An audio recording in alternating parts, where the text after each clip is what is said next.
Hey.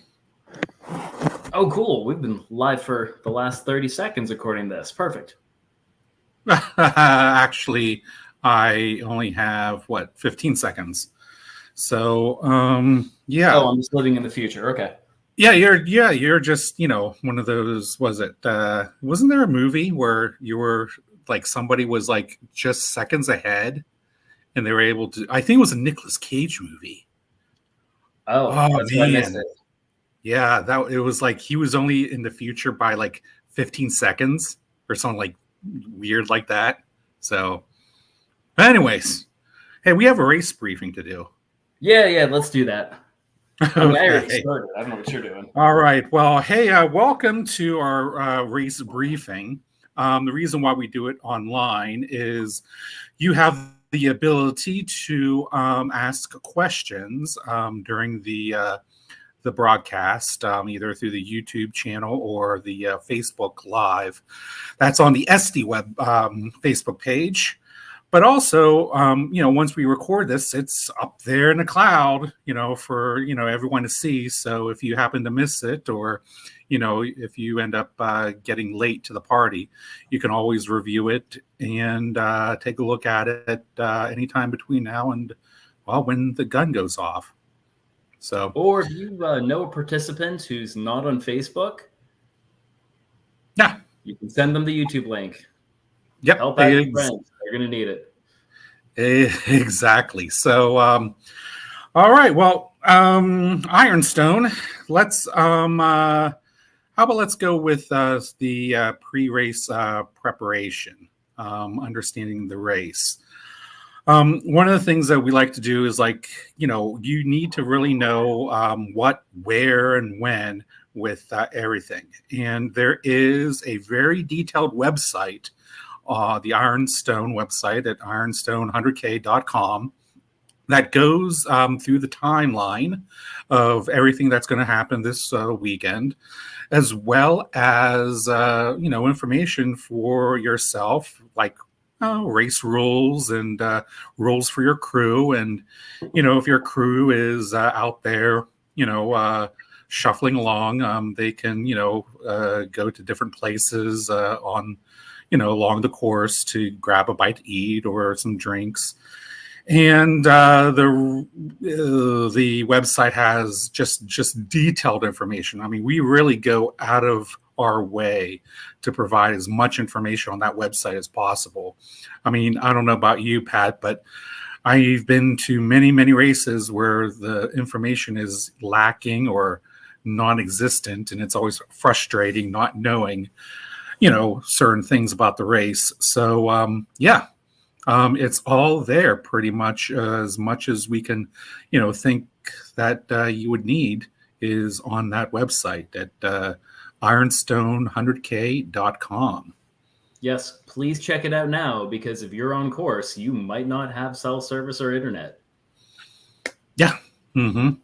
So, so the morning of the race, what we talk about first? How about Pat? Talk about what's going on over at Greenwood Furnace.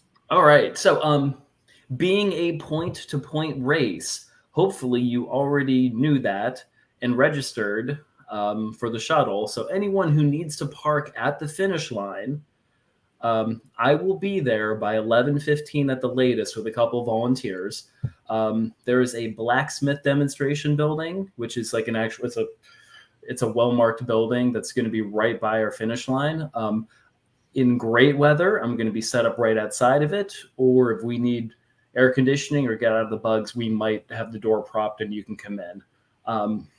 But yeah, some of you are going to be meeting me by 11:15 so I can unofficially check you in. Some of you are going to be, if you choose to take your swag, then we have an option. We'll have some bags there that we can leave your stuff at the finish line so you don't have to carry it for the 100K. Who wants to carry a glass with them for 63 miles? So I'm not making mention how they participate. If they want to carry the glass, I'll let them, or we can stash it safely in the blacksmith shop for you. The bus will leave at noon. When I say the bus leaves at noon, I'm a school teacher who's really stern and demanding before 11:59 to get that bus loaded. So if you're riding the bus, let's be on the bus before noon, please. And we'll take everyone over to the start line, which is Canoe Creek State Park, and we'll actually drive along. You'll be able to see the ridge and drive along and see some of the places you'll be running. So I'll give a little bit of scouting there. Now, some of you, if your crew's just dropping you off or taking care of you to get you to the start, that's easy. Make sure you're at Canoe Creek State Park by 1 p.m. There is a canopy, and it'll be by parking lot 2. So if you want to ask park staff, or we'll follow signs. We will have the bibs will all be at Canoe Creek. You can get your technical shirt, insulated cup, and other goodies at either location, just whatever's easiest for you. Any drop bags you take, we'll start sorting at Greenwood Furnace. We're going to take them all over and consolidate them at Canoe Creek State Park, so you don't have to have all of your drop bags sitting on your lap as you ride the bus over. So all of this is in the email that was sent out. So check over that, but loosely we'll get you at either location. Yeah, we have a question from David Hathaway. He wanted to know, well, he thinks he registered for the shuttle, but how does he check?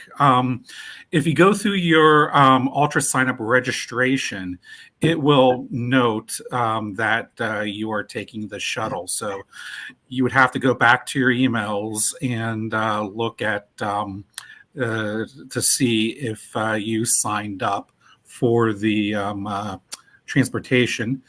And how about this?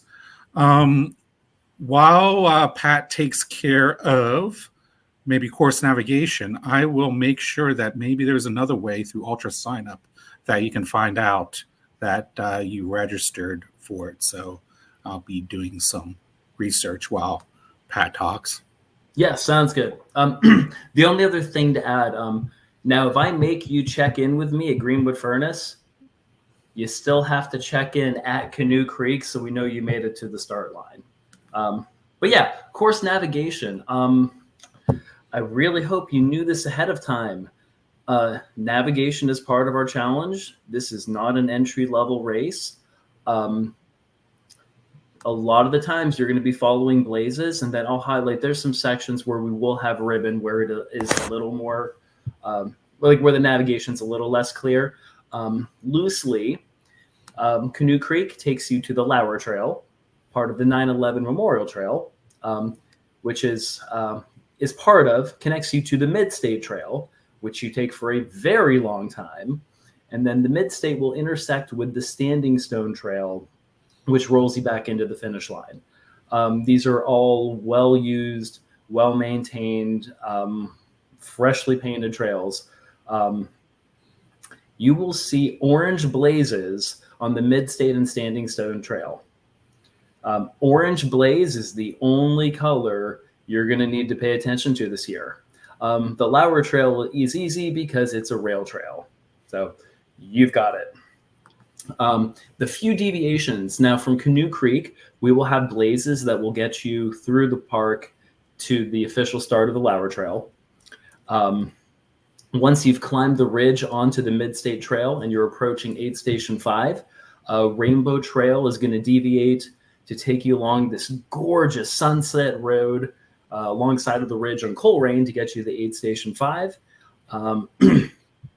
After 5, you're going to go downhill on Pump Station Trail, which is crossing Pennsylvania Furnace Road.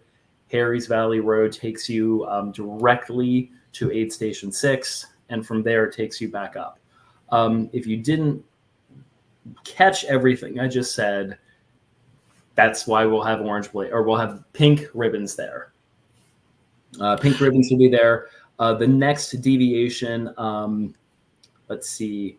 After Aid Station 6, you'll have a climb to get back in the Mid-State, and then you will come down Campbell Trail, part of the original Ironstone Loop. and Jackson Trail will take you back up to connect to the mid-state. So there's a couple connector trails. You will have all of the pink ribbons you need to make that work. However, you should download the course GPS, which is on our website ahead of time. Also, we use Purple Lizard maps. If you want to take pictures of the map to have just to have snapshots of that in your phone for when you don't have reception, we would highly recommend that, and we'll have maps around where you can do that. Let me real quick go back to David's question. I know with David, because I just looked up his registration, that he is taking the shuttle from Greenwood to Canoe Creek. So that is his answer. But you can always go into Ultra Sign Up, look at the race, and there's a section where it says Manage Registration. And from there, you'll be able to see if you paid for the bus or not. If you show up for the bus and, you're like not really sure, I mean, we do have a list, and, we're not going to say, well, hey, guess what? We are not going to, take you to the start. No, that's not going to happen. So, if you show up at Greenwood Furnace and need a ride to the start, we will provide it. So I wouldn't worry about not being able to get a ride from Greenwood Furnace to the start. Going back to back where you were saying about the Campbell Trail, we have Tom McNarty's asking about Campbell. Yes, Campbell Trail. It was not marked yet Sunday, but it will be by the time you get there. Yes, we don't like to put our flagging up too early, because some good meaning people end up taking the ribbons down. So we try to put the ribbons up as late as possible. So, but yeah, that entire section going down Campbell all the way to Lowry Trail, then up again on the Ironstone Trail, then to the top will be flagged on race day. Flags, and we'll also have signs as well. So literally a big, usually white piece of paper inside some kind of plastic covering will be stapled to the official signs with arrows or some kind of very obvious, white sign in the woods. Those are for you guys. So we'll have those anytime we have the pink ribbons taking you around as well. All right. And what I'm going to do is with the questions, I'm like, whenever it's relevant, I'm going to post them up, but or I'm going to wait until, we get to it. But we do have one person about drop bags at Canoe Creek. Whenever you get to Canoe Creek, there will be signs, in the ground that says drop bag, aid station 1, or, it's aid station 2, 4, 6, and whatever. Now, for labeling, really, you only need to put, the aid station that you want it to go to. I mean, we will do our best to keep every bag separated from the other aid stations, but sometimes, they may get mixed up. So at least that's a way for us to, know which bag is supposed to go to where. And if you want to label it with your bib number or, last name, that's fine. I assume that most people know what their bag looks like. And this is not a race where we have hundreds and hundreds of people running. So, as long as, you have the number of the aid station on it, we are fine. But it doesn't hurt to put also your bib number or your last name on the bag, just in case somebody shows up with a similar looking bag. If you put your bib number and your name clearly on it, it's a lot easier for an aid station volunteer to come find it for you, especially if you roll in a funk. But we don't have an official code, but that's a loose recommendation anyway. Let's see, just two quick notes on two last thoughts on flagging. Usually our flagging is going to be every 50 to 100 paces. So if you're off the mid state, you'll see one, 50 to 100 paces, like 50 to 100 left feet. So we'll have signs, we'll have extra ribbons on a turn, but ultimately the information is there. Navigation is part of the race. If you haven't looked at it so far, you've got a couple days to look at it. Download the GPS. Do that. You'll thank us later. Yes. Mm-hmm. And a couple other related questions. There it is. Do people have self-service on the trail, or is it sparse? Well, the answer is yes, there is a lot more cell coverage than some of the other races that we're involved with, like Eastern States and World's End. However, there are still some areas where there are, spotty or no coverage. Most of it is like around the aid station 3, which is on the Lauer Trail. There's a very sparse coverage there. And whenever the trail ends up deviating, and if you're on the Mid-State Trail, whenever you deviate down the ridge on your right, or that would be the eastern section, there tends to be little cell service in that valley that you'll be going down. But I would say for the most part, you have cell service for 90, 85, 90% of the course. So, and whenever we check you in, we already have your cell phone number, but we will also ask you some questions like, where do you plan to spend the night at the day after the race, just in case if you end up not, and we will talk about this a little bit more, but if you end up not checking out of the race properly, we can still be able to track you and find out where your whereabouts are, in case that you might have departed from the trail and decided to quit without telling any the aid station captains or any of the course officials. But I'll get back to that a little bit later. And finally, the emergency blanket with you. Yes, you'll definitely need an emergency blanket with you.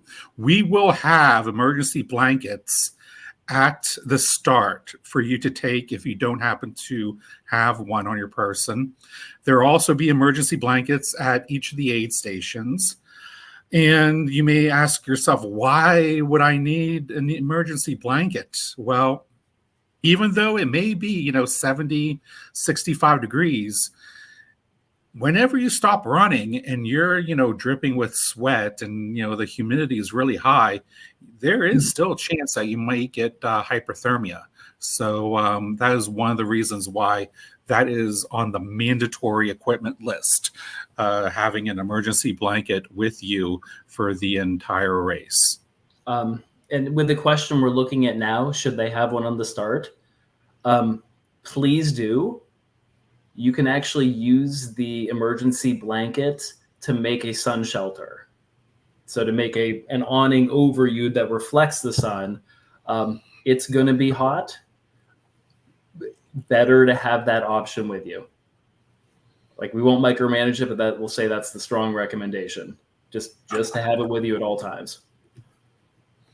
Yep. And since we're pretty much really close to that, the mandatory gear is, the emergency blanket. It's required for all participants. A headlamp is, of course, necessary for the night section. If you don't leave without a headlamp out of aid station 4, then you are pretty much effed. So really make sure that you have either in your drop bag or, have it on you during the entire race, that headlamp leaving aid station 4. Many of you will make it to 5, but hey, we don't know what your ability is. So, there's a good chance that you may not be able to make it to 5 without fumbling in the dark. So, We really recommend that you do that. If you are allergic to anything like pollen or hay fever or anything like that, we do suggest that you carry antihistamines.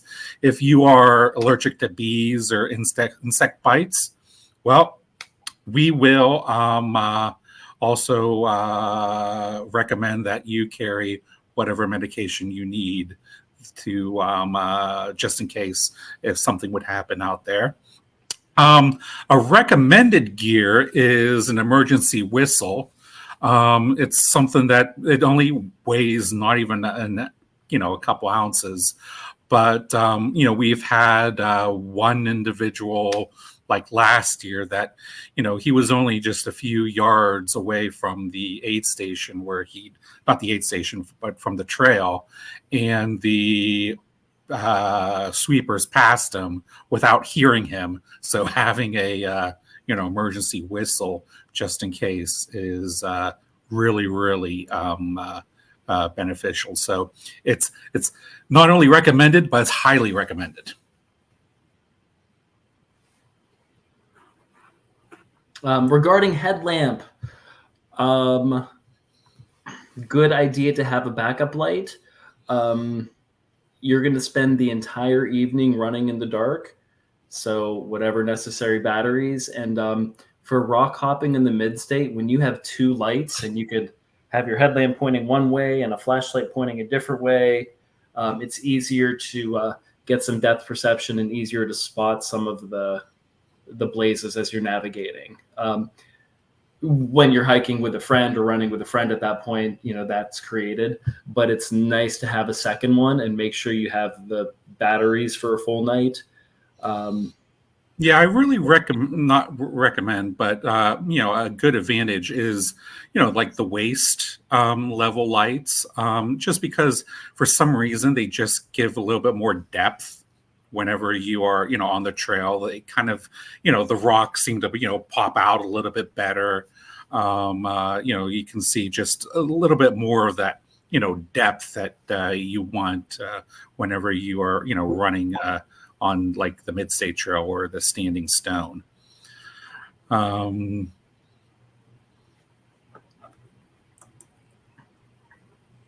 Yeah, someone wanted to know if it was going to be hot, so they wanted to know about ice. Yes. Yeah, we was yesterday made like an executive decision that, oh man, we really need to really get a lot of ice for the race. So not only will there be ice at each of the aid stations, but at the start, if you happen maybe have one of those ice bandanas, there will be ice available for you to load up. There may also even be, we do have a few trail angels that are out there that show up at random places, and all of them were talking about, hey, we're going to bring a cooler of ice. So hopefully they come through and, help you guys out at some of the places, especially, the early part, the daylight part of the course. Yeah, the Lauer Trail is prepare for it to be unshaded. Yes, there's some shade, but mentally prepare yourself. You're going to see some sun. I've raced down south. You think of a shady hat, or if you need to bring an umbrella to make some shade from the beginning to aid station 4, just don't stab the other participants with it. What do you think? The Lauer Trail is about 70% shaded? I mean, there is like some sections out of aid station 2 that is somewhat out in the open. There's shade on either side of the trail. Yeah. Not always in the center. And at 2 in the afternoon when the sun's more right on top and extra bakey. Mm-hmm. So yes, there is some shade that you can zigzag around and get to. It's not a full bake anyway, but 90 degrees. It is what it is. Yeah.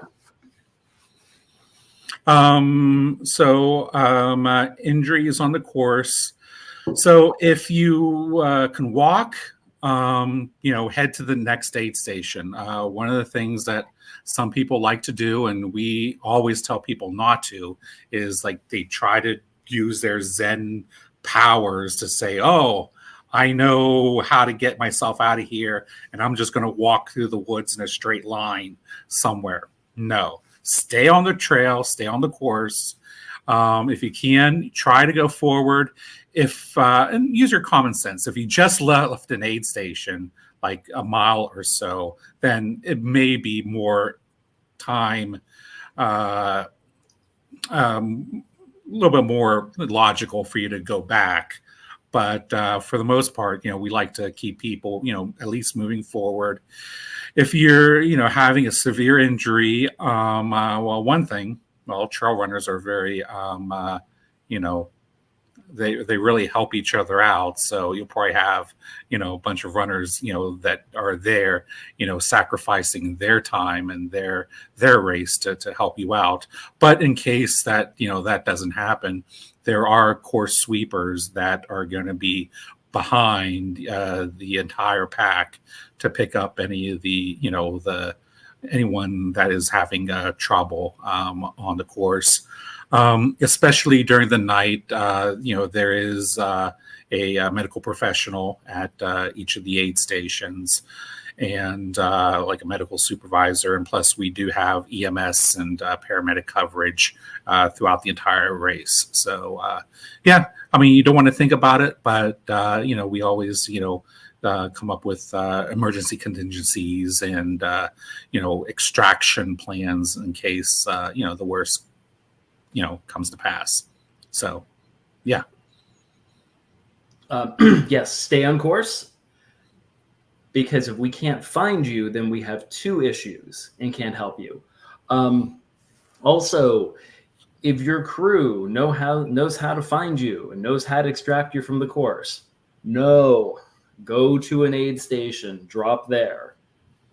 We don't want volunteers driving on the back roads picking you up and you leaving the course.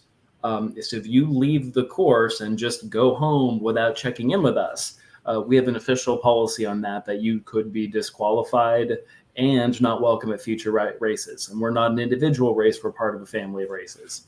Don't just call your crew to pick you up in the middle of nowhere. Mm-hmm. Hydration. We are using Tailwind as our hydration. They're a sponsor of Eastern States and Ironstone. Yes, the evening aid stations, we did order caffeinated Tailwind for the overnight aid stations, as well as a mix between the naked and the berry flavor. But there'll be at least the caffeinated ones, anytime where most of the runners are, from like 9 p.m. to, the finish. There'll be caffeinated Tailwind for you out there. Sometimes, you have to go, right? I mean, you just need to you just got to go and whatever. Porta-Johns, there is. All right. For the first 4 aid stations, there's either a Porta-John or a permanent bathroom structure on the course. After 4, there is a Porta-John at aid station 5. There's a Porta-John at aid station 6. There might be one at 7. Last year, we had the person that was delivering the Porta-Johns not able to make it up the road to provide the Porta-John up to that location. However, it's one of those things that, whatever happens.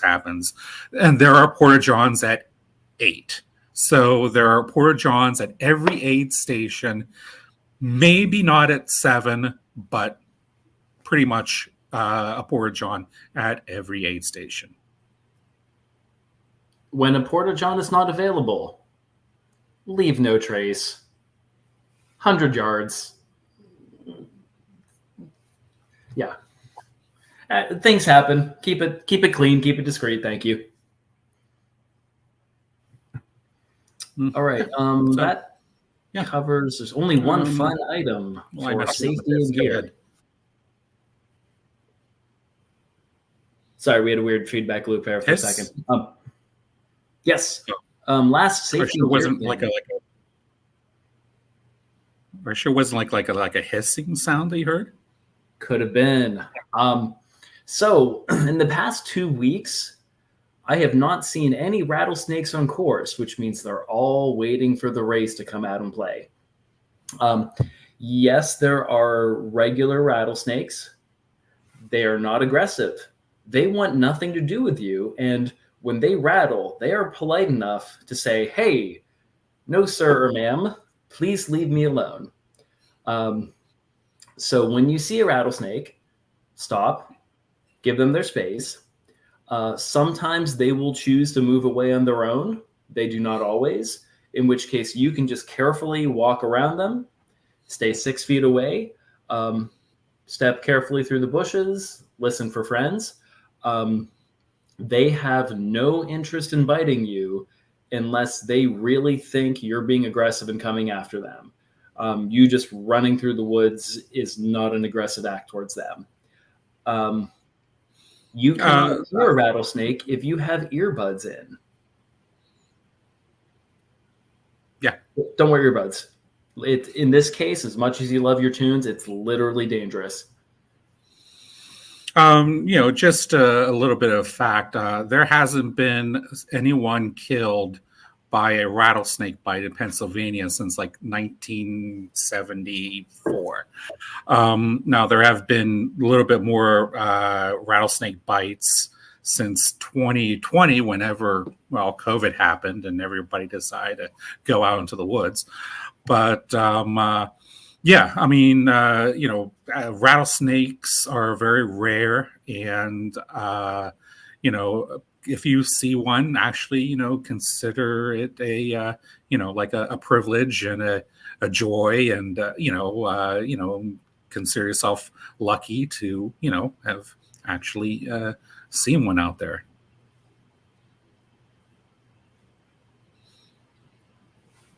Okay. Ben, who wants to cover race rules? So now most of the race rules are pretty self-explanatory.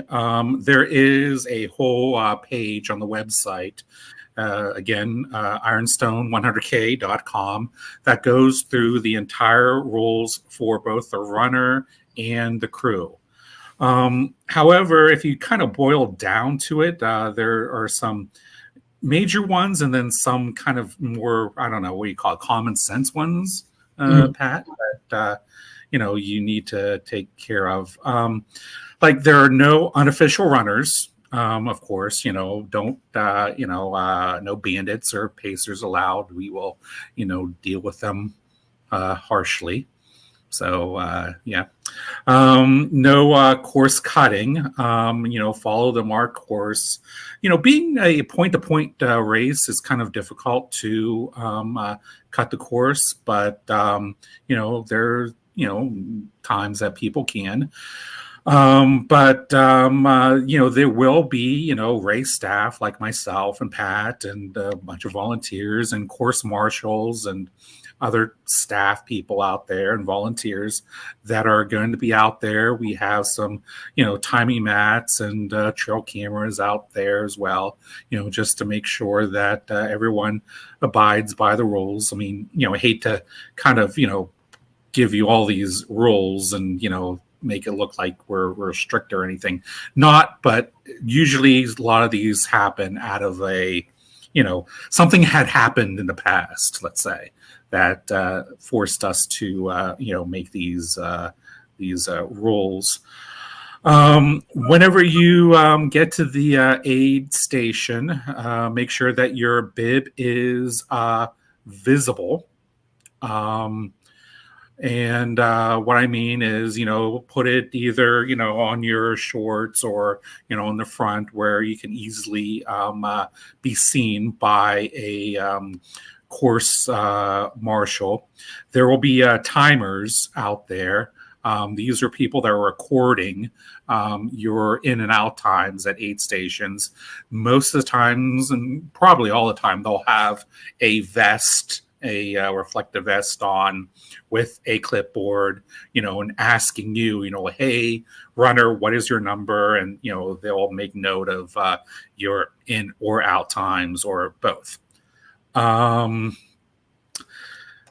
Also, make sure you have, like, we took special, consideration. We like to use these smaller bibs instead of the large ones. I don't know if you've been looking at our Facebook posts, but we like to use some of the smaller bibs just to make it a little bit more comfortable for our runners. Also, let me think here. Cutoff times. The cutoff times are there for a purpose. It's mostly for safety reasons that we have the cutoffs as they are. They're strictly enforced by the aid station captains, by race staff. If you come into an aid station and you're a jerk about it because you're 5 minutes late, no, we're not going to let you pass because we've already made a lot of logistical planning and consideration, knowing that aid stations are going to be closing down at a particular time. So I don't want to hear anybody complaining to an aid station captain like, oh, I let me go. I can do, no. Their word is, final. So, make sure you do that. And that goes with the whole concept of, just don't be a jerk. I mean, we're all there out there enjoying, a challenging race. Even though, people make fun of us for doing crazy races like this, we're out there for fun and, being pleasurable. So, yeah, we are, making sure that, letting you know that, just, don't be a jerk to the volunteers, the aid station captains, or the other participants, because, we've had that in the past where, people were rude to each other and stuff like that. We have absolutely no tolerance for any of that. And speaking of aid stations, David, yes, look at the website. There's also, there is a race map, race charts, everything you need to know about, the times that when aid stations open and close. Is there live tracking? No. It's just with the size of this race and being, economical as, we wanted this race to be, we wanted to have a very, inexpensive race for our participants. I mean, yeah, we could do race of live tracking or GPS, but, would you want the race fee to go up by $75? So there is no live tracking or a way for your crew or friends to figure out. So they pretty much have to do the trail math themselves. So, or just have them say, well, I'm off and hope for the best and I'll see you at the end. So, yeah.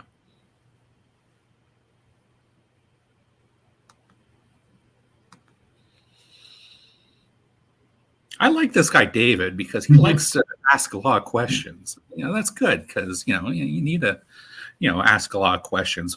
Wet and muddy trails? Probably not. I don't think you'll probably get like even a drop of mud on you. It's been very dry here the last 2 months. You're on top of a ridge. There's really no water up there. There's no river crossings, no stream crossings. There is a bridge, like a kind of a little wooden bridge that you go over at approaching aid station 8, Alan Seeger. That, but yeah, I mean, you'll probably be able to, get onto the bridge and over the creek without even, getting your feet wet. So, not to say that maybe in a future race that we may have a crossing, perhaps, but you're all safe this year.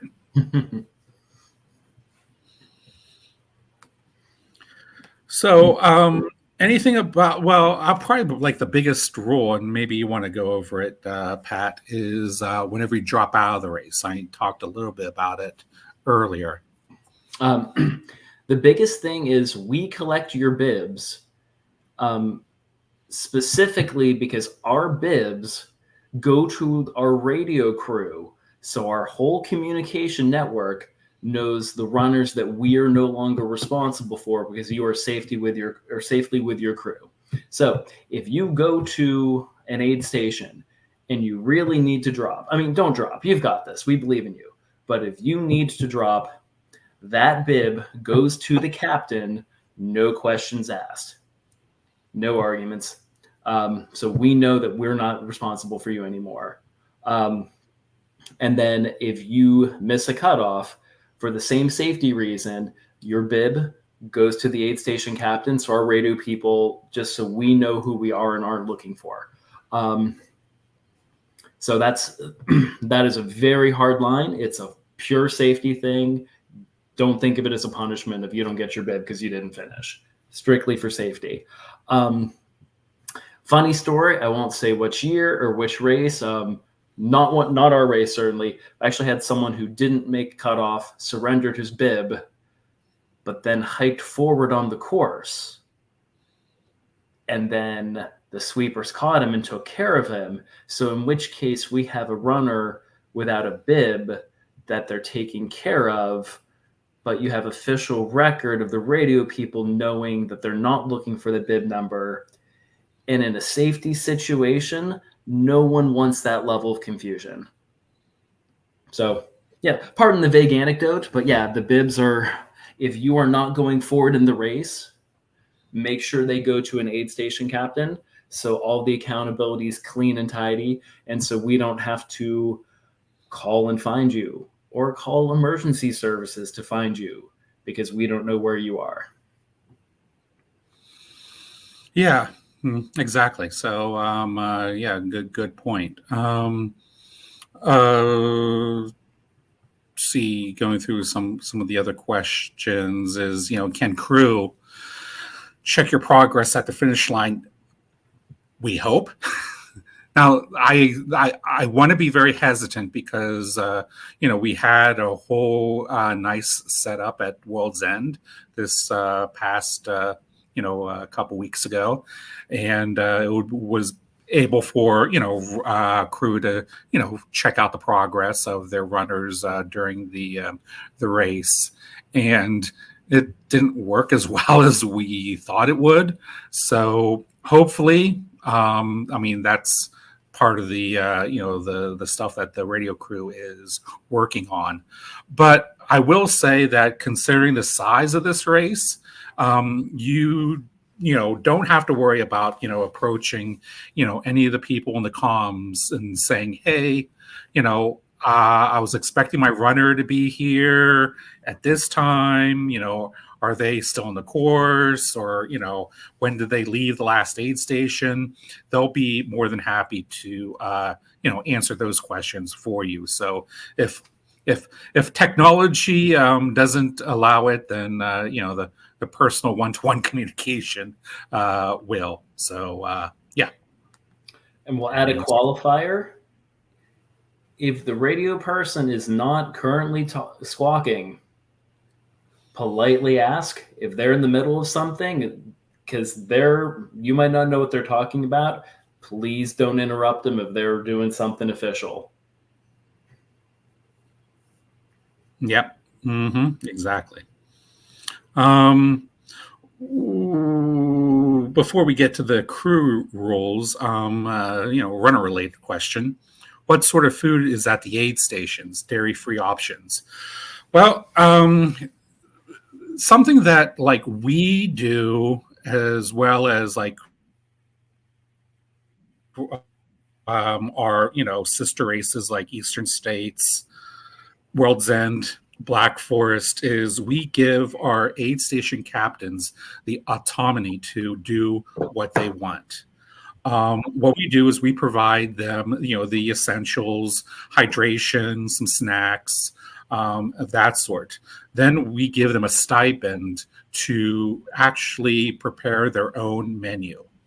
A lot of these aid station captains will probably be posting their menus in the next couple days before the race, on our Facebook group page, Ironstone 100K. But if you have a dietary option, restriction or anything like that, message the aid station captain, say, hey, if you can, this is what I need. If they don't get back to you, or if they can't provide, it's one of those things where it's like, if you're never totally sure, always try to pack your own. For example, I had one runner last year that had a severe meat allergy. He was one of those unfortunate folks that got that tick that prevents you from digesting like beef products. So he was wondering with what the nutrition we were going to use, the hydration, because like companies like Gatorade, they use their flavoring is based on gelatin, which is an animal-based product. So he was worried that they would only have Gatorade as their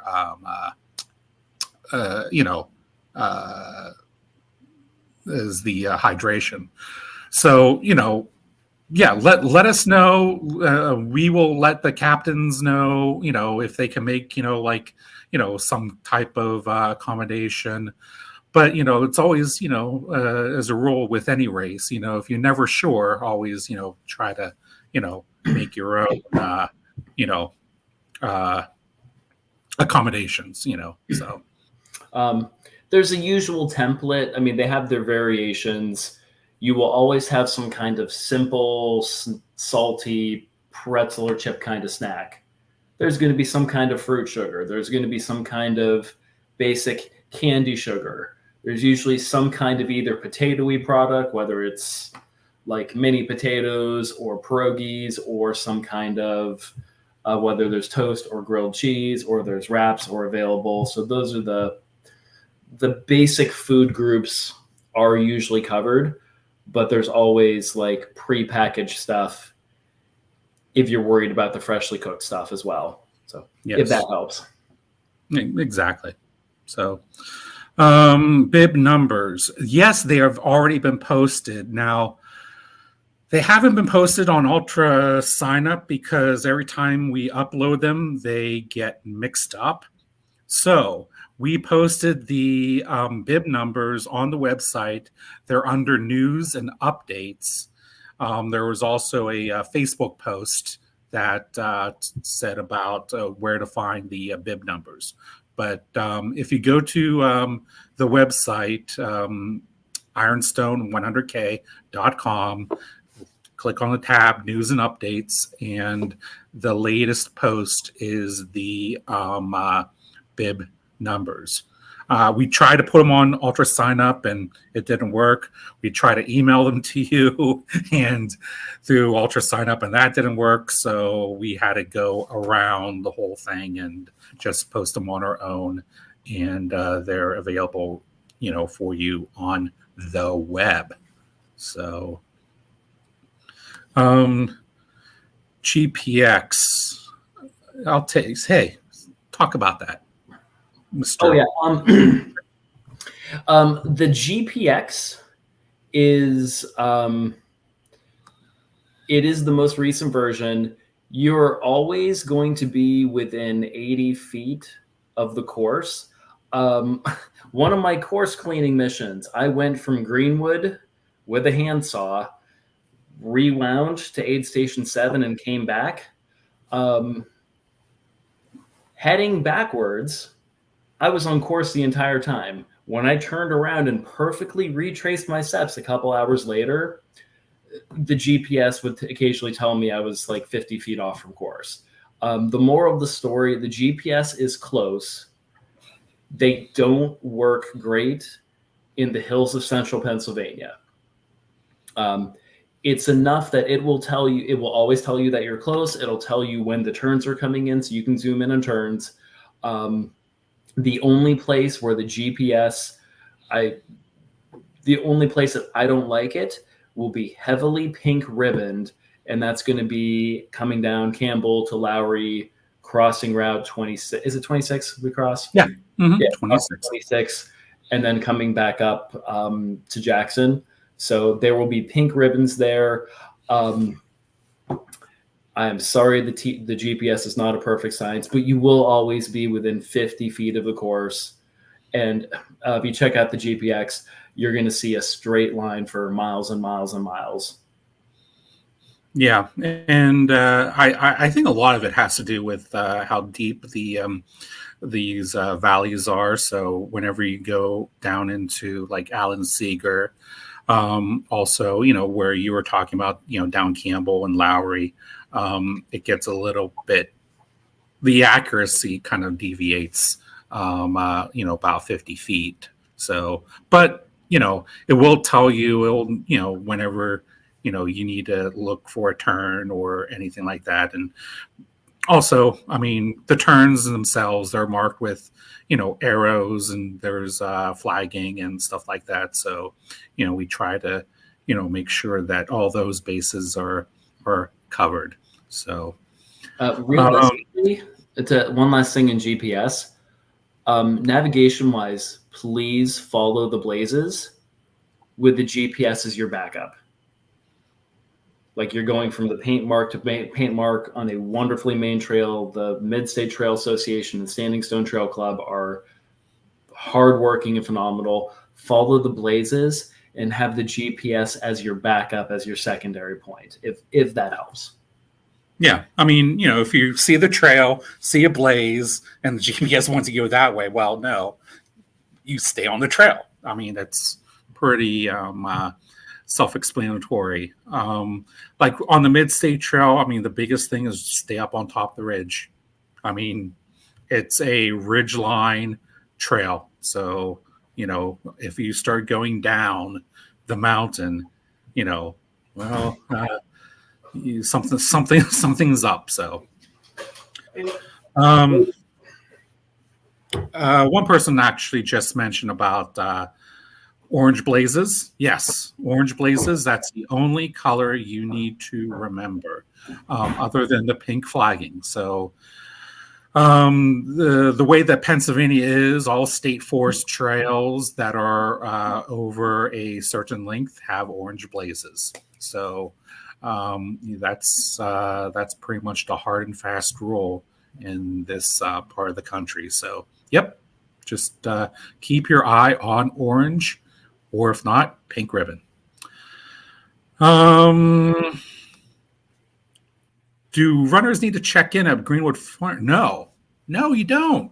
If you have like crew or don't need transportation, don't go to Greenwood Furnace.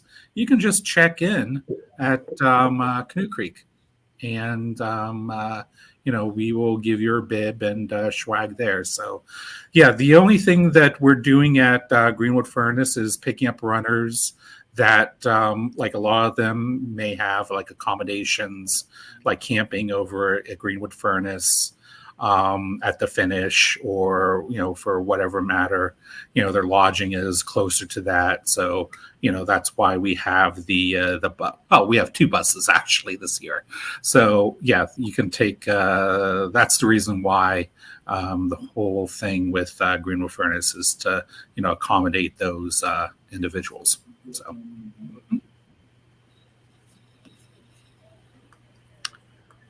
I gotta go back to my notes. We are on crew rules, which I can take care of. Crew rules. Crew rules. Crew. Crew rules. I'm not saying that again. Crew rules. Rules for Crew. crew. Okay, aid station support. Your crew can visit you at some of the aid stations. They cannot visit you on the race route. Your crews cannot go to the odd aid stations. They can go to the even ones. So that worked out conveniently. So they should not go to 1, 3, 5, or 7. I can't believe I just mansplained what odd numbers are. That's terrible of me. But yeah, the even numbers, 2, 4, 6, and 8, those all have full crew access. As you get there, be mindful if there's a parking attendant or if the aid station captain or their people are managing where to park. Some of these places are a little tight, so do your best to keep it honest. But yeah, those are the only 4 places your crew can help you at all. They should not be appearing in the woods. They should not be driving along the back roads to try to intercept you. Only those 4 spots. Again, like if, for example, if cars are all on like the left side and they're all pointed, in one direction, stay on that side where everybody else is parked, facing the direction that everybody else is. We made some accommodations. I always like to say that word. I don't know how many times have I said accommodations. It's like, I don't know. Am I in the visitor bureau? Like, anyhow. So anyhow, I'm counting for you. I'm sorry. Yeah. But like Indian Steps at aid station 6, we made some changes where the aid station is no longer on the road, and hopefully that will allow some more vehicle parking on the road itself, and allow larger vehicles or trucks to get through the aid station area without disturbing a lot of the activities that are occurring at the aid station. So yeah, within your people, use as few cars as possible. We don't need 2 cars pulling into one aid station. The most, just consolidate as best you can.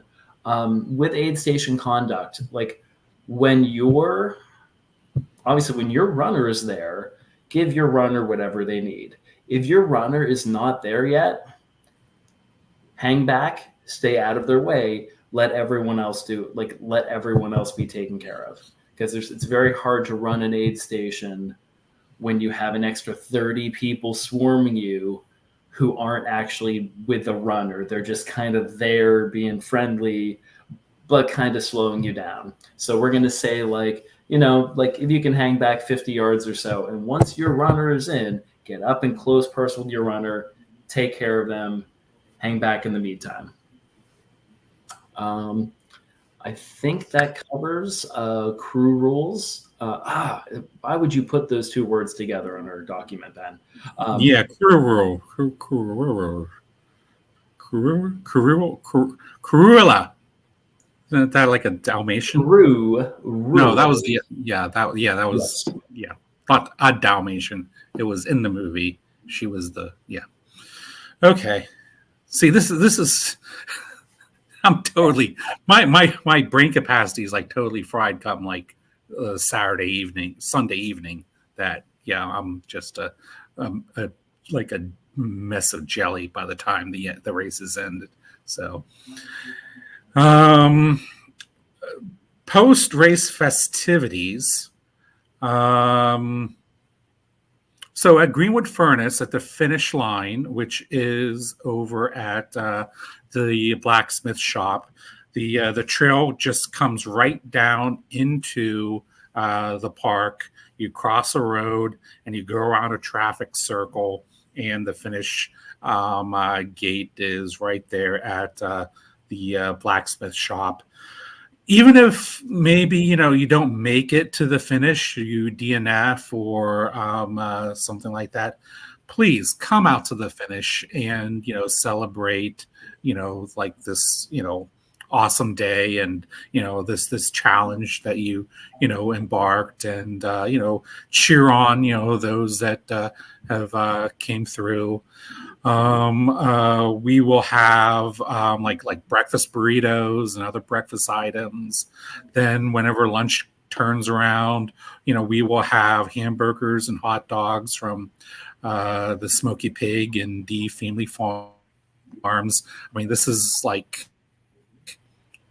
farm to table beef and other products. So it's not, the typical, let's get a frozen burger and just put it on the grill. I mean, we really wanted to, have treat you out for a good breakfast and lunch.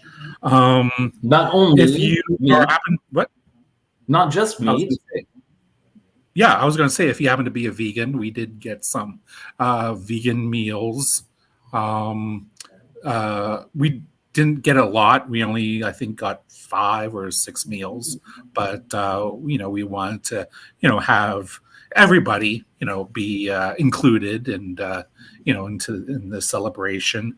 We have Levity Brewing bringing, their microbrews from Indiana, Pennsylvania, and their tasting facility in Altoona.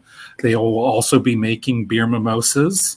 And if alcoholic beer isn't your thing, we also have Athletic Brewing, which is a sponsor for Eastern States and Ironstone, that will be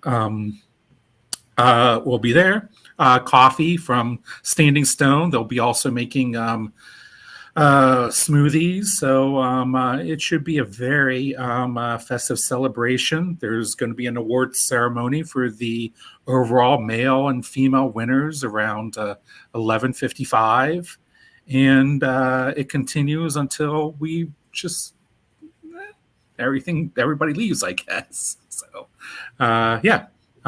please, everybody, volunteers, crews, participants, you're welcome to this post-race celebration. I know there was a couple questions I missed because I wanted to save them for the end, but a couple things. At the finish, since it's a relevant question, what type of showers are at the finish? Greenwood Furnace State Park has a beach about 200 yards from the finish line, and there is a whole bathhouse facility that you'll be able to shower and get freshened up if you need to scoot out and get in the car and leave. So that is taken care of. Going back to one of the aid stations, will there be a flagged off runners only areas at aid stations? No. Basically, we just once you get there, it's kind of obvious. Runners are going to be coming this way. They're going to exit that way, and just, don't be in the way. So, your crew can, get set up either before the aid station or after the aid station, and, they can come. And since we only have, like a small set of runners, and the fact that, the field, especially at night, is going to be pretty spread out, you're welcome to come up to the aid station, ask the captain, hey, what foods do you have for my runner? And, so on and so forth. So, we're not, putting people behind barricades or flags or anything like that. So, as long as you're not in the way. So, next question I can handle. If you get pulled at an aid station, do you get taken back to the finish line? Yes, we take care of you. If you have a crew, we'll sometimes advance you to the next aid station. Like If you drop at 5 and your crew's going to be at 6, we'll take you to 6, or we'll take you to the finish line. So either way, if you miss a cutoff or if you drop, absolutely, our people will get you forward in the race to where you need to go. Yeah, we will not, abandon you or, tell you that, well, okay, in order for you to get home, you need to walk the rest of the way. We will provide transportation to wherever you need to go. Drop bags. Now, this is like for like all of our races. Yeah, they will be delivered to the finish line regularly. It's usually, maybe about an hour or 2 hours after the aid station closes. Sometimes we can, do a lot better, but it's dependent on, if we have a runner that can pick up the bags and stuff like that. But I would expect that most bags will be back at the finish about no more than 2 hours after the aid station closes, with the last aid station that would actually be at 1 p.m. So, yeah. So I'm going to go back into my questions here, because this is what people always ask us. You'll be like, oh, I know this question. This is something. What are the main reasons people don't finish the race? So that's a tough one. And we don't want to actually reveal too much, I think.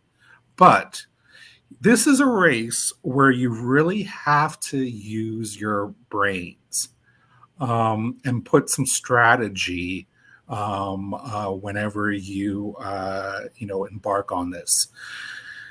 You want to not go too fast on the rail trail section that you end up blowing up and being just a total mess, a total hot mess by the time that you hit the trails. But you still want to bank some time so, you have some wiggle room for whenever it becomes more difficult, during the night sections. So it's really knowing, where, what are your capabilities, where are your comfort level, and adjusting it to, where things, may go wrong. If you're one of the runners that, how would I put it, can just struggle through anything and, get things done. And, one of the common, our marketing tag is legs of iron, resolve like a stone. If you're one of the runners that can just keep a, slow but continuous pace, yeah, you can, use the cutoffs, as your guide, and just, make sure that, you get to each aid station an hour or half hour, before they close. Some, well, they may, get to the, the night section and be a little bit more frustrated, with the terrain, and end up, losing more time than, they anticipated. So that's whenever, you need to make sure that you bank enough time early on so that whenever you get to the rough section, you have that wiggle room. And that's just my 2 cents. For example, Brandon are, so far doing this, this is third time in the race, his opinion is, lack of patience, that, yeah, this race is going to slow down after aid station 4. And you may want to say, hey, I need to, get going and, get, to the next aid station. Well, no, maybe you should just, okay, all right, looking at my watch, I do have a lot of time. Most of the races in our region have about a 19-hour cutoff for 100K. We give you a 23. The reason is yes, we know the terrain is difficult. We have that really crappy rail trail section at the beginning, but we believe that, we are, generous in our cutoffs for those that really want to stick to it and, go through all the, the suffering and the technicality and, the distance between aid stations and get them done. Probably the best anecdote I can give you is the first year of the race, we had two of the front runners at Indian Steps leave Indian Steps, and an hour later, they returned back to Indian Steps, and they're like, we just can't take it anymore. This is just too hard. We are done. And then this woman who, has a lot of experience, but she's older. She was in her 60s. Said, "Hey, look at me. I know how to get through this because I know that I can just keep going and just keep trucking along, not be worried about the technicality, and just keep pushing myself to the end." And yeah, she finished with like 3 hours left on the clock. So there was a lot of not just strategy, but like kind of like the mental fortitude that this race offers that can be something that you are really adept to, or it could be your do I want to say undoing? But yeah. The only thing to add to that, very, very well put. When you get on the ridge, there are some sections that just won't be runnable, and you've got enough time that they don't have to be runnable. But yeah, there's some rocky. We love our rocks, and we love you guys. And the way we show our appreciation is rocks on trail. And you're gonna walk slowly to appreciate them longer. Just so you know where we're coming from. For some reason, I have that Duran song, Girls on Film, but I'm like, rocks on trail. Rock. Yeah, that's our love language. Yes. So, last call for, wait a minute. A good one. I was going to say last call for, but we do have some questions. This person, Jason Tanner, he was second last year. Unfortunately, he won't make it this year, but I hear that this is his favorite race. That's what the word is. That anyhow, starting too hard. And yeah, we have seen that time and time again, just people just getting on that rail trail and going like, yay, this is great. I can run. And end up being a hot mess by the time they make it to the mountainous section. So yeah. And how this race compares to World's End. I mean, you and I both ran World's End 100K, and I don't know if there's any analog to it. I know with World's End, what we do is the time cutoffs are very aggressive. We really want you to, keep yourself going. This race, well, the cutoffs are a little bit more forgiving.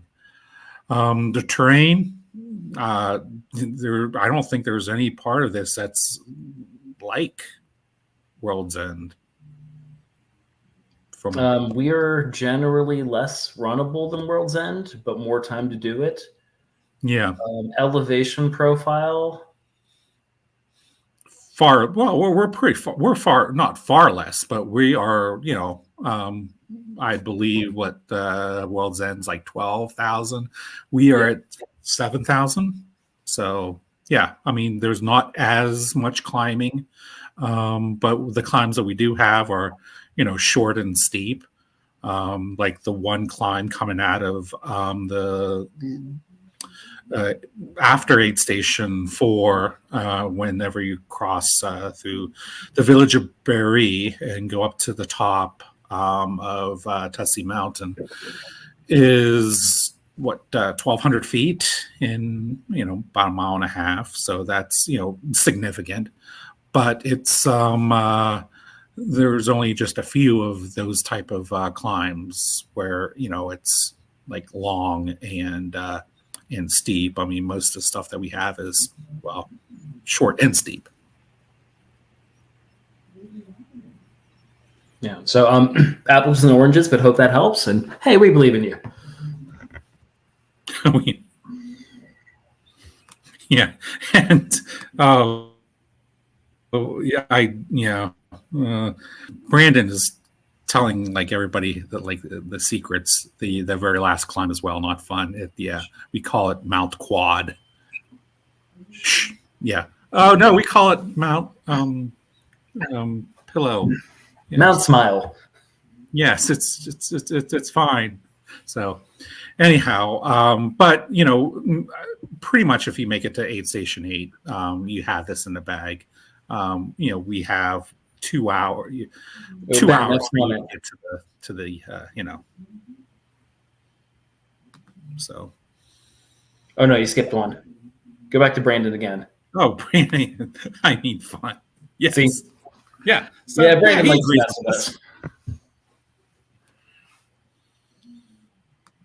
And this is actually, even though this question, from what I understand, it says from Sean, it's actually from Kelly O'Connor, who was our second place female last year. And she's not from Philadelphia. She's from Conestoga. So I've been told how many times to get that right. But yes, way less runnable than World's End. Lots more rocks. I wouldn't say it's 10 strong. I mean, it's double than that. It's maybe 20. So, anyhow. And one person other than that, how's the last descent? Treacherous or fast moving? I consider it pretty fast moving. It is nowhere as near as rocky as the other parts of the course. It is, a pretty moderately fast. It's not, like you can bomb down it, at willy-nilly, but it is a lot more forgiving and less technical than most of the course. So. But like I said, most times, I mean, almost for everybody, if you make it to aid station 8, you have this in the bag. It's kind of similar to like Eastern States. If you make it to Barrens, you're golden. So yeah. So last call for questions before we wrap it up. Went a little bit quicker than I thought. I thought we'd be here for 90 minutes, but anyhow. So what we're going to do is this will be posted online. So, if you caught it in the middle or didn't see it and, you tell your friend that, hey, you better, take a look at this video.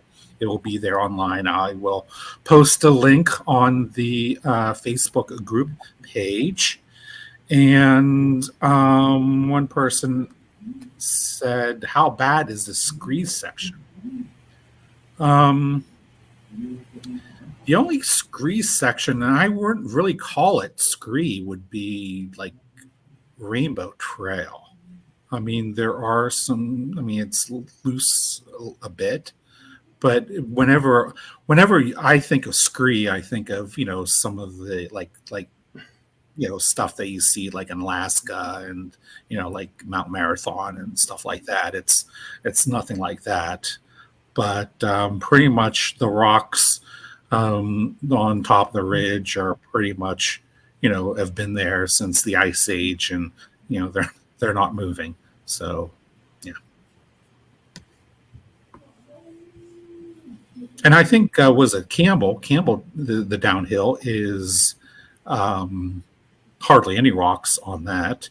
And then there's hardly any rocks going down. Well, there's no rocks going down Pump Station to Aid Station 6 at Indian Steps. So, if anything, I think David is talking about going down Rainbow Trail to Coleraine, Aid Station 5. Yeah. Steep does not last long. Yeah, it doesn't last long. I mean, it is, for the small portion that it is a little bit ridiculous, but I would say rocks as big as your fist, maybe a little bit smaller, billiard ball size. On that section, a good backup plan, if you need to, you can actually bomb from tree to tree to tree, catch the trees, slow your descent. But it's nothing. It's steep. I did it with a 20-pound backpack the other day and stayed off my butt. Yeah. So, all right. Well, I'm going to give it a couple of seconds. Where are you, Pat? I am. Let's call it what it is. I am in band camp right now. This is Woodwind Week for a master's program at Messiah College that I'm attending. Today was oboe day, and my face still hurts. What? Today was oboe day. Yeah, it's like a very musical duck call. Tomorrow's clarinet day, which will go significantly better. Okay, all right. I went somewhere else with that, I guess. Yes, but anyhow, I'm on campus housing right now. Mm-hmm. And I'm here at home in my underground lair. So, there it is. There it is. Yes, there it is. Yep, we knew that was going to happen. So, all right. Well, ask me at the finish line. Yes, thank you. Good to be fit. And I'm going to give it like 5 more seconds. And well, my last closing thoughts, if I can, just while you're waiting for your last. Hey, we want this to be challenging. We want this to be meaningful, and we just want to talk to you. Like, catch us at the start line, catch us at the finish line. We want to hear your stories. We want to know about you. We want to hear about your experience. We want to grab a drink with you at the end. Like, we want this to be a great community. Like, we believe in you guys, and we're just so looking forward to seeing you and just showing off the wonderful trails and the wonderful people and wonderful volunteers in our area. So please show up and visit us. And man, Ben, he loves a good hug. The sweatier, the better. Like, he doesn't even have to see you coming. Just get him. Yeah, we're like running up. Get away from me. So, anyhow, brands of gels at aid stations really quick. There will be no gels. The reason being is we found that, people that like goo, they don't like, another brand like from Heed. And, people are really, really particular when it comes to gels. So we have decided that they only weigh a few ounces. So there are no gels at this race, or really like any of the races that are like that we put together other than this race, like World's End and Eastern States and Black Forest. So that's the operating procedure with gels. And cramp fix. I don't know. What that is. No, I don't think we have it. I think this person, I believe, could be our furthest participant this year. I know last year, and he actually is coming again this year from the Philippines, but I believe this person is from Australia, so it could be a brand that we are not familiar with. Hopefully, they will talk about it because I think this is her. But anyhow, Salt tabs. maybe like the Australians know something that we don't. Could it be? Could be something that like I don't know. I mean, like they do all the like was it like the Lord of the Rings in New Zealand and that Mordor run that they did where you don't run into Mordor? Isn't that like an ultra that they did in the movie? What? So whenever they went to Mordor, was it an ultra? Because they went on a journey and they say, "Are you talking about lembas bread? What?" But anyhow, it says vinegar yuck that fixes everything. Well, we are going to have to research. We have to do our research on that. So, yeah. Well, hopefully, I don't know. Whenever Victoria is coming in, but yeah. Hopefully, she will have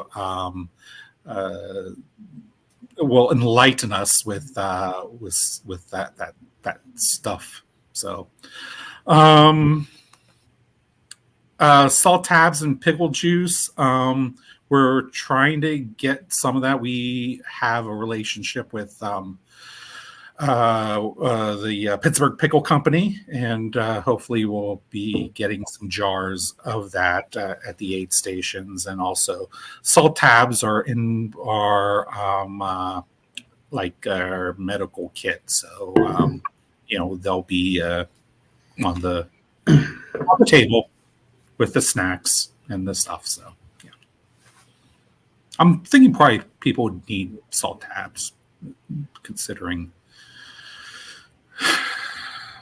what's coming up. So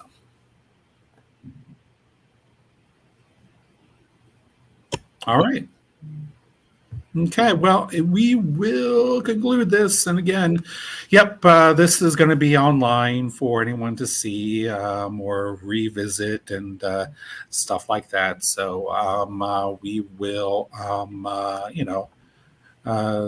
get back to our lives and keep forging along and planning this event. So, but thank you for stopping by and taking a look at this and asking all your questions. All of these questions are awesome and great and very, very pertinent. And there wasn't any of them that we were shaking our heads, except for, was it cramp fix? But we'll talk about that later. So anyhow, all right. Well, evening, Pat. Good evening, everyone. All right. Okay. Well, we will see you, everybody, Saturday morning. Thanks for coming out. Bye.